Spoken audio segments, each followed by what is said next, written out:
अगर सच बताऊं तो मुझे अंदाज़ा ही नहीं था कि आज की रेसिपी इतनी शानदार बनेगी। अच्छा, कई दिनों से मैं सोच रही थी कि सिंगापुरियन राइस बनाए जाए, मगर हिम्मत ही नहीं हो रही थी। अब आप लोग खुद देख लें कितने ज़बरदस्त सिंगापुरियन राइस बने हैं, और बनेंगे तो इतने टेस्टी कि हर एज के लोग इसे आराम से खा लेंगे। बिस्मिल्लाहिर्रहमानिर्रहीम, अस्सलामुअलैकुम। खुश रहें, आबाद रहें, जहाँ भी रहें हैप्पी रहें और हेल्दी रहें। तो मैं हूँ फ़ायज़ा और वेलकम करती हूँ आपको चटपटे पकवान में। आज मैं बना रही हूँ एकदम रेस्टोरेंट स्टाइल मज़ेदार चटपटे करारे से सिंगापुरियन राइस। रेसिपी ज़बरदस्त है, थोड़ी सी लेंथी हो सकती है, मगर एकदम शानदार रिज़ल्ट मिलेंगे। मस्ट ट्राई वाली रेसिपी है, तो इसे एंड तक देखें। अच्छी लगे तो लाइक भी कर दें। तो सबसे पहले स्टेप में मैं चिकन की ग्रेवी बनाकर रेडी करूँगी, जिसके लिए कढ़ाई में डाला है मैंने आधा कप के करीब कुकिंग ऑयल, और एक छोटा सा प्याज लें जिसे बिल्कुल ऑमलेट कट में या फिर चॉप करके डाल दें। मिक्स करेंगे और प्याज को बस फ्राई करना है, इतना कि इसका कच्चापन चला जाए। 2 मिनट के लिए प्याज को फ्राई करेंगे ना, तो ये हल्का सा नरम पड़ जाएगा। बस इसी स्टेज पर डाल दें इसमें अदरक और लहसुन का पेस्ट 1 टीस्पून। मिक्स कर लें और इसे भी 1 से 1.5 मिनट के लिए भून लें। अच्छा, ग्रेवी के लिए मैं बोनलेस चिकन का इस्तेमाल कर रही हूँ, मैं आपको दिखा भी देती हूँ। चिकन है मेरे पास तकरीबन 500 ग्राम के बराबर। लंबे लंबे स्ट्रिप्स कटिंग में काट ली है मैंने चिकन को। अब आप चिकन की कटिंग देख लें, जैसे चिकन की कटिंग की है ना, बाकी वेजिटेबल्स की भी सेम कटिंग ऐसे ही करेंगे। अच्छा, इस रेसिपी को बनाने में ज़्यादा टाइम नहीं लगेगा, जो भी टाइम लगेगा वेजिटेबल्स की कटिंग चॉपिंग पर लगेगा। तो यहाँ पर मैंने चिकन को ऐड कर दिया है, बस अब कुछ भी नहीं करना, चिकन को अच्छे तरीके से भून लेंगे, इतना कि चिकन का जो आपको पिंक कलर नज़र आ रहा है वो वाइट हो जाए। ज़्यादा भुनाई शुनाई का तो कोई चक्कर ही नहीं है। चाइनीज़ कुकिंग में ज़्यादा भुनाई नहीं करना पड़ती, बस आपने फ्लेम को हाई रखना है। तो देखिए चिकन का कलर चेंज हो चुका है। अब इसमें डाल देते हैं मिर्च मसाले। अच्छा, जो चिकन की ग्रेवी मैं बना रही हूँ ना, रेड कलर की ग्रेवी बनकर रेडी होगी। तो 1 टीस्पून मैंने इसमें नमक शामिल कर दिया है। 1 टीस्पून डालूंगी काली मिर्च का पाउडर। लाल मिर्च का पाउडर भी इसमें डालेंगे 1 टीस्पून, और शामिल करेंगे ज़ीरा पाउडर 1 टीस्पून। चिकन पाउडर का भी इस्तेमाल करूँगी मैं 1 टीस्पून, ये नहीं है तो एक चिकन क्यूब भी डाल सकते हैं। चलें जी, मिक्स कर लेते हैं मिर्च मसालों को, और अब हमने चिकन को भूनना है। 1 मिनट के लिए भून लेंगे और फिर इसमें डालेंगे पानी चिकन को गलाने के लिए। तो बोनलेस चिकन है, इसे गलने में देर ही कितनी लगेगी। आधा कप पानी डाल दें और कवर लगाकर 10 मिनट के लिए पकने के लिए छोड़ दें। अच्छा, जब तक चिकन गल रहा है ना, हम टाइम को क्यों वेस्ट करें, जल्दी जल्दी से चावल भिगो देते हैं। तो सिंगापुरियन राइस बनाने के लिए मैंने 2 गिलास के बराबर चावल ले लिए हैं। अब चावल को वज़न में देखें तो तकरीबन ये 750 ग्राम के बराबर है, यानी कि 3 पाव के करीब। चावल को धो लेंगे ना 2 से 3 पानी में, और फिर 25 मिनट के लिए इसे भिगो कर रख दें। आप सेला चावल का भी इस्तेमाल कर सकते हैं। तो जैसा कि मैंने आपको स्टार्ट में ही बता दिया था, ये रेसिपी मुश्किल तो बिल्कुल भी नहीं है, बस इसके 4 से 5 स्टेप हैं। तो दूसरे स्टेप में मैं सॉस बनाकर रेडी करूँगी, जिसके लिए 1 कप मायोनीज़ में मैं शामिल कर रही हूँ 1 टेबलस्पून सफ़ेद सिरका। 3 टेबलस्पून इसमें डलेगी चिली गार्लिक सॉस, और 4 से 5 टेबलस्पून सादा केचप ऐड कर दें।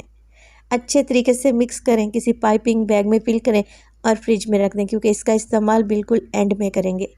चलें जी, ये तो हो गई सॉस, चावल भी भिगो दिए। अब चलते हैं चिकन की ग्रेवी की तरफ। आप ज़रा सॉस की थिकनेस को भी चेक करें।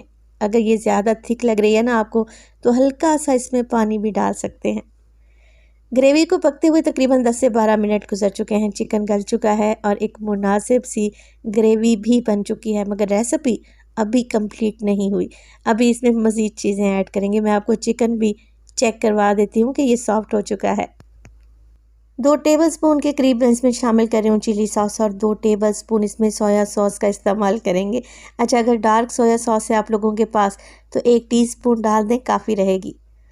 चिली गार्लिक सॉस डालूंगी मैं इसमें 3 टेबलस्पून, और आधा कप इसमें सादा केचप भी डलेगा, क्योंकि ये रेड सॉस बन रही है, रेड चिकन ग्रेवी बन रही है। मिक्स कर लेते हैं, मज़ीद 2 से 3 मिनट के लिए बस पका लें। ग्रेवी गाढ़ी हो जाएगी और एक शाइनी सी सॉस तैयार हो जाएगी, तो हमारी रेड सॉस ग्रेवी रेडी है। तो ग्रेवी की थिकनेस को एडजस्ट कर लें और फ्लेम को ऑफ करें, इसे एक साइड पर रख दें। अच्छा, थर्ड स्टेप में मैं स्पैगेटी को बॉईल करूँगी। तो एक कढ़ाई में डाला है मैंने खुला पानी, इसमें डाल देंगे 1/2 टेबलस्पून के करीब नमक, और पानी को बॉईल होने देंगे। जैसे ही पानी बबलिंग पॉइंट पे आएगा ना, तो इसमें डाल देंगे स्पेगेटी या फिर नूडल्स। तो ये एक पैकेट था जो 200 ग्राम के बराबर था, या एक मुट्ठी के बराबर स्पेगेटी कह ले। वैसे तो इसे बॉईल करने का टाइम रैपर पर मेंशन होता है, मगर इसे बॉईल करने में आपको तकरीबन 7 से 8 मिनट तो लग ही जाएंगे। और इस दौरान अगर तो रेसिपी आप लोगों को ज़रा बराबर भी अच्छी लग रही हो, प्लीज़ रेसिपी को लाइक कर दिया करें और मेरी रेसिपी को एंड तक देखा करें। अल्लाह पाक आपको सलामत रखे। तो यहाँ पर स्पेगेटी डन है, इसे छान कर एक साइड पर रख लें। स्पेगेटी में मैं कुछ सब्जियों का भी इस्तेमाल करूँगी। तो मेरे पास बंद गोभी, शिमला मिर्च और गाजर है। गाजर सीज़न में नहीं है, इसलिए मुझे ऑरेंज कलर की गाजर मिली है। जूलियन शेप में सब्जियां काट लें, तकरीबन 1-1 कप के बराबर है। अब उसी कढ़ाई में डाल दिया है मैंने 3 से 4 टेबलस्पून के करीब कुकिंग ऑयल।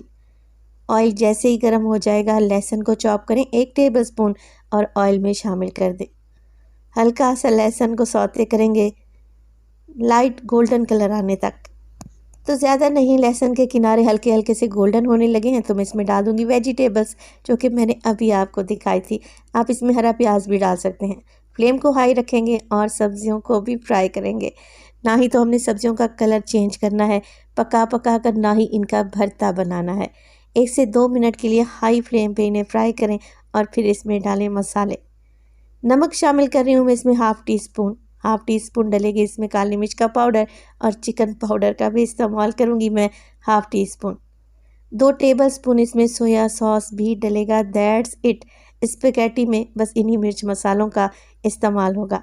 मिक्स करें और इसमें डाल दें स्पेगेटी, जो कि अभी हमने बॉयल करके रखी हुई थी। तो थोड़ी सी लेंथी है ये रेसिपी, मगर यकीन करें रेस्टोरेंट से भी बेहतर सिंगापुरियन राइस आप घर में बना लेंगे। जो भी खाएगा यकीन करें उसका दिल खुश हो जाएगा। तो देखें, मैंने इसमें नूडल्स ऐड कर दिए। टॉस करें और बस हाई फ्लेम पे 1 मिनट के लिए मज़ीद पकाएं और ये नूडल्स भी पक कर रेडी हैं। इन्हें एक साइड पर रख दें। अब आ जाते हैं आखिरी स्टेप की तरफ। तो यहाँ पर मैंने पानी को बॉयल होने के लिए रख दिया था। हाफ़ टेबल स्पून इसमें नमक शामिल करेंगे। मैं चावल बॉयल करने लगी हूँ। पानी में बॉयल आ चुका है तो इसमें डाल देंगे भीगे हुए चावल, और बस कुछ भी नहीं करना आपको, यहाँ पर चावल को बॉयल कर लेना है। 100% तक चावल को बॉयल करेंगे।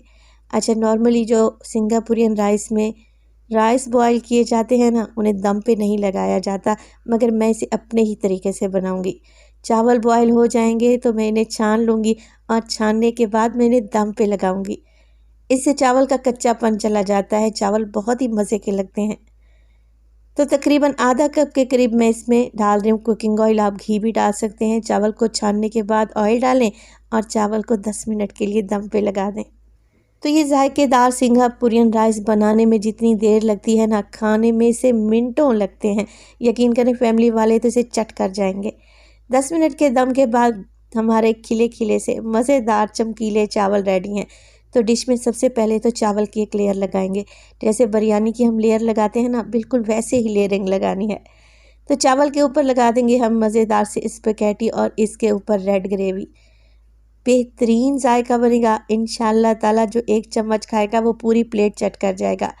तो ग्रेवी अपने हिसाब से डालें। आप चाहें तो आप इसकी सिंगल सर्विंग भी कर सकते हैं।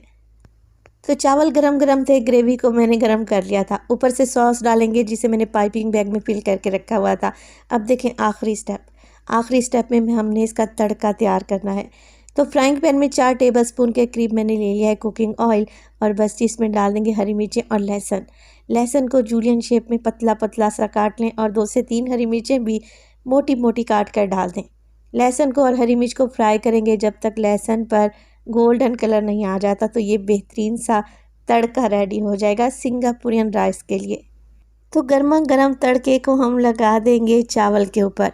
अच्छा, अगर आपको मेरी ये मेहनत और आज की रेसिपी ज़रा सी भी अच्छी लग रही हो तो रेसिपी को ट्राई ज़रूर कीजिएगा और अपना फीडबैक देना हरगिज़ नहीं भूलिएगा। तो देखें, लग रहे हैं ना टेस्टी।